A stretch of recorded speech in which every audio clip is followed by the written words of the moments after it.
Hello दोस्तों क्या आप लोगों को पता है कि आपके जीवन भर का साथी कौन है जो आपके बचपन से लेके आपके बुढ़ापे तक आपका साथ निभाता है। वो कोई और नहीं, आपका एक्सपेंस है। आपका खर्चा जिंदगी भर आपके साथ चलता है। जिंदगी में एक टाइम ऐसा आता है जब आपकी इनकम बंद हो जाती है, लेकिन आपका एक्सपेंस फिर भी चलता रहता है। तो आपको आज से अपनी सैलरी का एक हिस्सा अलग करना है, ताकि उस हिस्से को आप इन्वेस्ट करके इनकम भी जनरेट कर सकें, ताकि इनकम भी आपकी जिंदगी भर आपके खर्चे की तरह आपके साथ चले।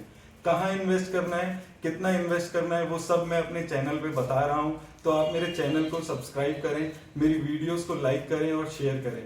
दोस्तों आज हम लोग बात करेंगे आरबीआई सेविंग बॉन्ड 2020 के बारे में।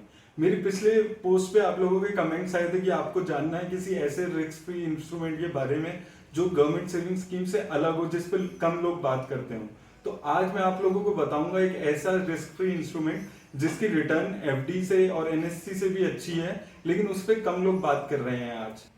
आरबीआई सेविंग बॉन्ड अभी लेटेस्ट में गवर्नमेंट ने 1 जुलाई से शुरू किया है। इसका जो इंटरेस्ट रेट है वो एनएससी, एफडी और इवन पीपीएफ से भी ज्यादा अच्छा रिटर्न है। इसका जो अभी इंटरेस्ट रेट चल रहा है वो 7.15% चल रहा है, जो कि एक बहुत ही अच्छा रिटर्न है। तो सबसे पहले बात कर लेते हैं कि कौन इसमें इन्वेस्ट कर सकता है। जितने भी रेजिडेंट इंडिविजुअल्स हैं या एचएफ हैं वो इसमें इन्वेस्ट कर सकते हैं। मिनिमम 1,000 रुपए से इसमें इन्वेस्टमेंट शुरू होती है और मैक्सिमम आप कितनी भी इसमें इन्वेस्टमेंट कर सकते हैं। अब बात कर लेते हैं कि आप इसमें कैसे इन्वेस्ट कर सकते हैं। गवर्नमेंट ने कुछ बैंक्स हैं जिनको नोटिफाई किया हुआ है, जिनमें आप जाके अपना ये अकाउंट खुलवा सकते हैं और आप इसमें इन्वेस्ट कर सकते हैं। अभी लगभग 16 बैंक्स हैं जिनमें ये सुविधा अवेलेबल है, तो आप जाके उसमें अपना अकाउंट ऑनलाइन खुलवा कर इस बॉन्ड में इन्वेस्ट कर सकते हैं। अब हम बात कर लेते हैं इस बॉन्ड में इन्वेस्ट करने के फायदों के बारे में। सबसे बड़ा इसका फायदा यही है कि ये बहुत रिस्क फ्री है।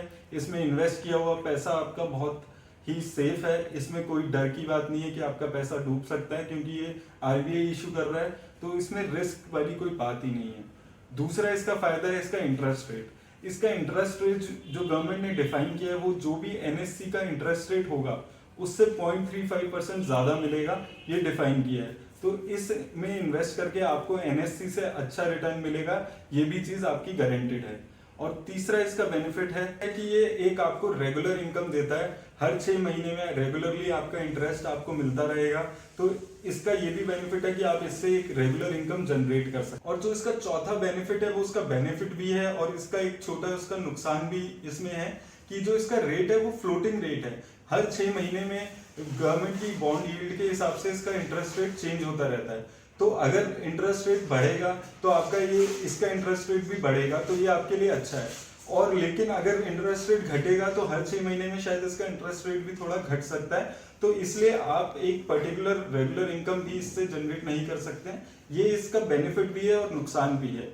अब बात कर लेते हैं इसकी डिसएडवांटेजेस के बारे में। सबसे पहले इसका जो डिसएडवांटेज है वो ये है कि इस पे जो जितना भी आपको रिटर्न होता है वो पूरा टैक्सेबल होता है, तो आपको इसमें एडिशनल टैक्सिंग का बेनिफिट्स नहीं मिलते हैं। दूसरा इसका नुकसान ये है कि इसका जो पीरियड है, लॉकिंग पीरियड है 7 साल का, तो आपके ये पैसा एक लॉन्ग टर्म के लिए ब्लॉक हो जाता है और वो पैसा आपका ज्यादा आप यूज नहीं कर सकते।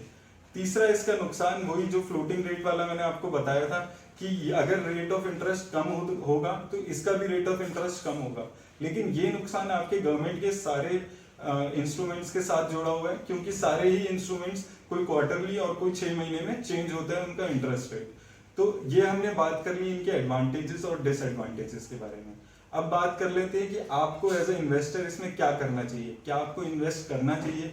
तो अगर आप लोग अपना पैसा एफडी में, एनएससी में डाल रहे हैं, तो आपको बिना सोचे उससे पैसा निकाल कर इसमें डाल देना चाहिए, क्योंकि जो टैक्सेशन है वो सेम है इन दोनों पे, लेकिन इसका एडिशनल जो रेट ऑफ इंटरेस्ट है वो आपको बेनिफिट देगा इसमें इन्वेस्ट करने का।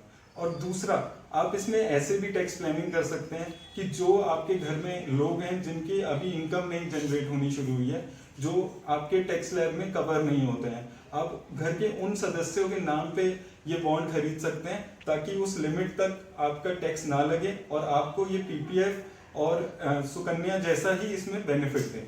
तो दोस्तों अगर आप अपना पैसा एफडी के 5-5.5 रेट ऑफ इंटरेस्ट के चक्कर में एफडी में डाल के बैठे हो, तो वो पैसा निकाल के आपको इसमें जरूर डालना चाहिए, क्योंकि ये एफडी से ज्यादा सेफ भी है और ज्यादा रेट ऑफ इंटरेस्ट भी दे रहा है। मेरी तरफ से आज इस वीडियो में इतना ही। अगर आपके मन में फिर भी कोई डाउट बचे हैं तो मुझे कमेंट बॉक्स में कमेंट करके ज़रूर पूछें। इस वीडियो को लाइक करें और आगे अपने दोस्तों और फैमिली के साथ शेयर करें।